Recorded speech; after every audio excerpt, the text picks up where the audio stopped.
On today's episode of the Locked On Fantasy Hockey Podcast, you know what time it is, baby. Taking a look at the Stanley Cup Final, Game 3. The Tampa Bay Lightning respond. We have a series, people. Lots to talk about, lots of things to break down, and you know Steele and I have your back. That's why you're tuned in. So let's tap right into it, people, and break down everything that we saw in Game 3. Let's get it. You're Locked On Fantasy Hockey, your daily podcast on fantasy hockey. Part of the Locked On Podcast Network, your team every day.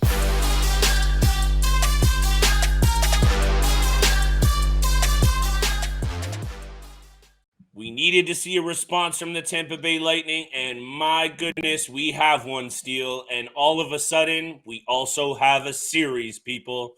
Thank you for joining us on today's episode of the Locked On Fantasy Hockey Podcast with your boy Steele Roden and, of course, myself, Big Flip Livingstone. Thank you for making us your first listen every single day. You know the drill, people. And thank you for being here for us Monday to Friday, all the fresh episodes you need for the playoff coverage, including, of course, today's episode, people, where we are taking a look at a big bounce back for performance from the Tampa Bay Lightning. Steele. We knew that they needed to be better. They answered the bell. I'm interested to see what you have for your takeaways from what we have seen from this game so far. Look, we knew they needed to be better. Down 2-0 heading home. Big response. Let's get right into it. Anthony Cirelli, Andre Palat, Steven Stamkos, all answering the bell and weathering an early storm because the Colorado Avalanche looked hungry. Steele got the first goal. Take it away, my friend. Yeah, that's an atypical goal from the Colorado Avalanche to start a game. We've seen this in the past, in this postseason, actually, just putting the shots on net on the power play, and Gabriel Landeskog just burying and eating up the rebounds and putting them in the back of the net for the Colorado Avalanche. That's what he's done all season, and then as well as his second goal of the game. What an absolute wrist shot. So I want to give some credit to the Colorado's power play because the versatility has been absolutely flawless for me. Being able to move around, changing your shot area and where you're shooting from and your shot angle. McKinnon switching sides with Landeskog when he goes to the front of the net. So their power play has been absolutely flawless. But this is exactly the fight until we die mentality from the Tampa Bay Lightning. And this is Tampa Bay Stanley Cup Finals hockey that we've seen them do in the last two seasons where they won back-to-back Stanley Cups. So for me, they've done an absolutely great job at moving the puck on the fly while also weaving through each other. We saw that on the Andre Palat goal, just weaving through each other, dropping it off the Stammer, who just whips it back over to Palat, who buries it top corner on the left side of Darcy Kemper. So a couple of costly mistakes from the D-men on the second, third, and fifth goal for the Colorado Avalanche, but it's really the moving on the fly and just trying to, again, changing the angles of the shot, because that's what the Tampa Bay Lightning are doing a great job of right now. I don't know what you think about this, Steele, but what I saw in the first two periods of this game, Game 3, was really the Tampa Bay Lightning realizing they needed to pick up their goaltender. Andrei Vasilevskiy has not been there in those first two games, and even a couple of moments in the start of Game 3, you could almost feel it coming again, and the Tampa Bay Lightning responded. Their group, you know what I'm saying? Like, you've played hockey. You know sometimes when you look back there, your goalie just doesn't have it at some points, and you can't even fault Andrei Vasilevskiy for how good he's been. But I really did see a response from that forward group. They stepped up. All three lines really rolling. Nick Paul getting a goal. Pat Maroon getting a goal. Corey Perry also chipping in with a timely goal. We knew that Andrei Vasilevskiy was going to have to be better. It started to look like he wasn't there yet, and look at what the Tampa Bay Lightning forward group did. They responded. And also shout out to Victor Hedman, who did not look good in Game 2, looked a lot better in Game 3, in my opinion, Steele. And hey, we all of a sudden have a series now, and the big time bets, I took the under. It went way over the mark. We're going to break down some of those bets. We're going to tee up Game 4 as well. Make sure you stay tuned around the break, people. And Steele, before we get there, I need to talk about Built Bar. This is a short episode, people, but what you need to be tapped into as well is the Built Bar Mud Pies. Our friends at Built are always coming out with that fire, the new flavors. Well, they've outdone themselves again. Built is introducing a new mud pie flavor in both bar and puff form. What does it taste like? If you're a chocolate fan, you better sit down and buckle up because this mud pie is rich. It's whipped. It's chocolate mousse smothered in 100% real chocolate. Steele and I are recording a little later tonight. And let's just say I'll be tapping into the mud pies for a little late night snack. If you're not convinced yet, we've saved the best for last. Just like the rest of all the Built Bars, they are covered in 100% real chocolate, and that means they are healthy and tasty. Make sure you hit up Built.com and check out the mud pies. Use LOCKED15 as your promo code and get 15% off your order. That's right. Use promo code LOCKED15 for 15% off your order at Built.com. Thank you for making the Locked On Fantasy Hockey Podcast your first listen every single day. And real quick, we have an important favor to ask you out there. We've put together a survey so we can learn more about our listeners like you and make your favorite Locked On podcast even better. This is your opportunity to tell us what you like or don't like about Locked On Podcast. So go to lockedonpodcast.com/survey right now to get started. It doesn't take very long. And once you complete a survey, you can qualify for a chance to win one of 10 $100 Ticketmaster gift cards. Again, to take our audience survey, go to lockedonpodcast.com/survey. And thank you so much for all your help. And thank you so much for tuning in for today's episode with Flip and I. And real quick, Flip, before we get over to Game 3, I do want to add on to one of the biggest improvements for the Tampa Bay Lightning as well. Please. And that's really just the mindset of putting pucks on net. That's been one of the biggest keys heading into Game 3 and one of the biggest differences as well as I've seen so far to start this game was you look back to games 1 and 2. They finished Game 1 with about 25 to 30 shots on net going into overtime as well. Game 2, they finished with 16 shots on net and get absolutely demolished 7-0.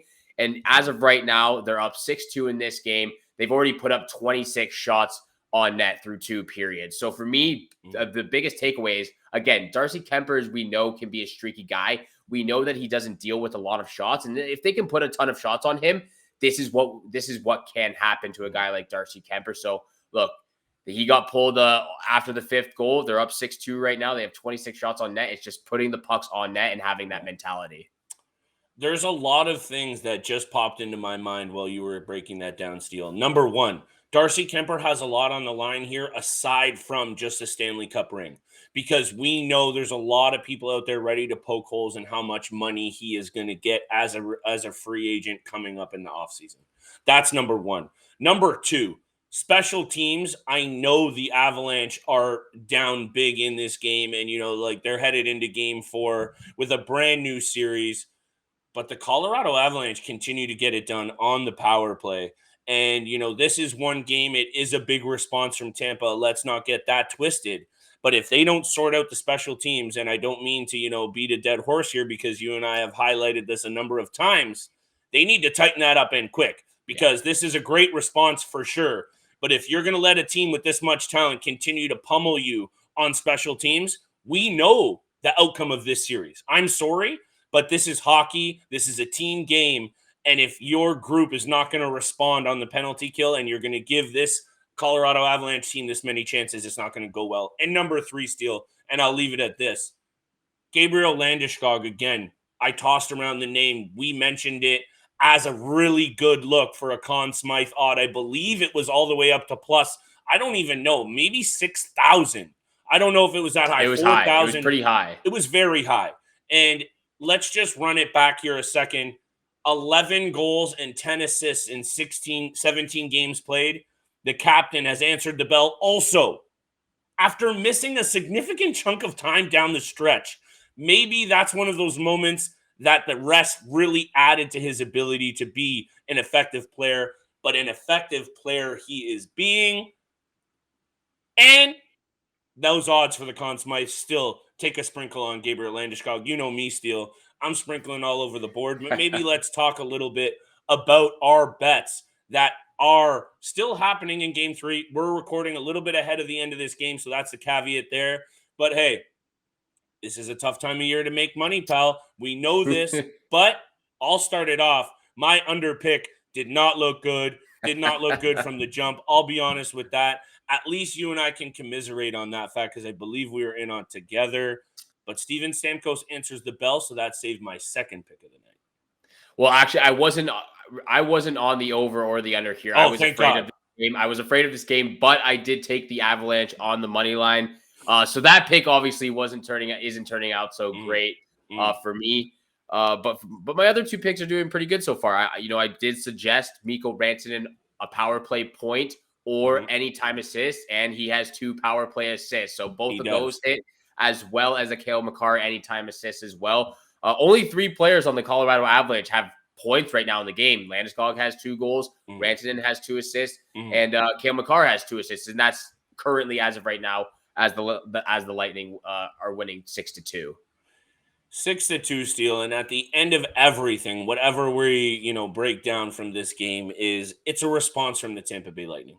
One that we knew needed to happen because I maybe was stepped out a little bit bold and said game 2 was a do or die. If that wasn't true, for sure game 3 was a do or die. They answer the bell, and look, the limited ability of John Cooper to roll out his third and fourth line limited their ability to succeed in game 2. And look at who got it done in a few pivotal moments in game 3. Pat Maroon, Corey Perry, Nick Paul. There it is right there, and that's the difference. But it speaks to the fact that this series is far from over, and I think we are in store for a 7-gamer, Steele. Maybe we're getting ahead of ourselves because it is game 3, but me, I like to get ahead of myself a lot of times. But hit me with what you think this series still ends in. Are you still comfortable with your prediction of Avs in 6? I am very comfortable. I believe was your pick. I'm sorry. I am very comfortable with Avs in 6. Okay. I kind of contradicted myself after, because I originally stated that Colorado was going to go 2-0 in the series. Tampa would win both at home, and then the Avalanche would win games 5 and 6, one being on the road, and obviously game 5 back at home. But I contradicted myself for game 3, picking the Avalanche on the money line. I am still very confident with this series going to 6 games. I just think with this performance as well, Tampa's probably going to win game 4 at home. They seem to do. They're 7-1 so far. Going to be 8-1 at home in the playoffs this season. And then it's going to come down to Colorado on who wants it more. And I think Colorado, they're trying to build this legacy right now. What is interesting though, Steele, and we've thrown around dynasty for the Tampa Bay Lightning. We've thrown around establishing a dynasty potentially for a team as good as the Colorado Avalanche. But I think it's really hard to say something like that now. And, I'm not even trying to take you down a peg with the statement, because they're definitely good enough up front. And with Cale Makar doing what he's doing, definitely good enough to go on a serious run of a few cups in a number of years. So let's not get off the page here. But what I did want to say is Darcy Kuemper gets pulled in game 3. And we talked about one of the main things heading into this series that we're unsure about. It's the goaltending. And maybe let's talk about it from the Colorado Avalanche's side of things, because Pavel Francouz comes in. Pavel Francouz just won them a series against the best offensive player in the game. And I know the Edmonton Oilers have their holes. But I talked about the bold move that I thought was replacing Francouz for Kuemper. 1 game. But do you go back to Kuemper in game 4, Steele? Yeah, I would go back to game. Okay. I would go back to Kuemper in game 4, and I understand the pull of Kuemper in game 5 from Jared Bednar. It's still a 5-2 game. There's still a lot of hockey left. There's still a second half of hockey, the second half of the second period, and the entire third to continue this. You're down 3 goals. We've seen this. We've seen teams capable of coming back. We saw that happen with the Lightning in game 1 when they were down 3-1. 2 quick ones. The game completely switched on its heels. And it's in the Lightning's momentum. It's in the Lightning's favor. So I completely understand the pull. Kuemper wasn't up to par. Something to settle his team down and just get. And that's something they can rely on, is they have Pavel Francouz to back him up. That's not something the Lightning can do right now. They were down 5-0, 6-0, and they didn't even look towards Brian Elliott. So I completely understand it. I would go back to Darcy Kuemper. He's done a pretty good job in game 1 and 2, as well as the defense for the Colorado Avalanche helped him a lot and have not helped him whatsoever in game 3. So for me, I like the decision. I would definitely go back to Darcy Kuemper. Yeah, I think, I'm throwing this question out more so for the sake of hearing what you have to say. I don't disagree with it. At this point in the Stanley Cup, there can't be a good track record for teams that are bouncing between starting goalies. That can't be a good thing, even if you see a performance like you have from Darcy Kuemper. And let's be honest, a couple of those goals were not his fault. We knew you were going to see the absolute kitchen sink in every piece of appliance thrown at the Colorado Avalanche tonight by the Tampa Bay Lightning, and you saw that. And at the end of it all, Steele, I think it's just a good thing for hockey fans. It's a good thing for you and I as degenerate gamblers and Locked On Fantasy Hockey podcast hosts. We want to see more hockey. We want to see some intriguing storylines so we can continue to feed you guys with what you need to listen in, stack paper, make bets, make picks. That's what Steele and I do. So make sure you're tapped in, and locked on, baby. Hit that subscribe button. Drop us a follow because I say it all the time. We're just getting warmed up. Steele and I have only been doing this a couple months together. And trust me when I say keep it tapped in here for the summer content. But look, Steele, Game 4, excited for it. Lots of picks coming up. Tomorrow's episode will have it all. And I think realistically, and, hit me with your final take on this all, but I see 7 games. That's what I see, and I don't know who's winning it. I still think it's a coin flip, and I know this is what we do with predictions, and maybe that's a cop-out, but I see 7 games.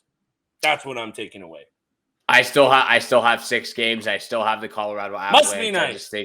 Dude, I'm confident with my pick. I'm extremely confident with the Colorado Avalanche, and I'm going to stick to my word, and I'm going to die with the Colorado Avalanche no matter what happens. But I respect that. Avalanche in 6. I respect that. I think they were going to win their first Stanley Cup in over 20 years. We're both very excited for Game 4. This is exactly what we wanted. A high-intensity Stanley Cup Finals, a long-distance one, too. Definitely one that gets past 5 games. Mm-hmm. Thank you so much for making the Locked On Fantasy Hockey podcast your first listen every single day. And real quick, you got to make your second listen Locked On NHL. From the first-round matchups to each Stanley Cup kiss, Locked On NHL covers the playoffs like no other. Hear the latest news and opinions from local experts every Monday through Friday. It's free and available wherever you get your podcast, just like this podcast right here. So like Flip said, if you haven't yet hit the subscribe or the follow button, please do so right now. You won't regret it. You'll get all the latest episodes every Monday through Friday, 7 o'clock in the morning Eastern time. Thank you again for tuning in for today's episode with Flip and I. Have a great day. Good luck with all your bets out there, and we shall see you back here again tomorrow. Peace.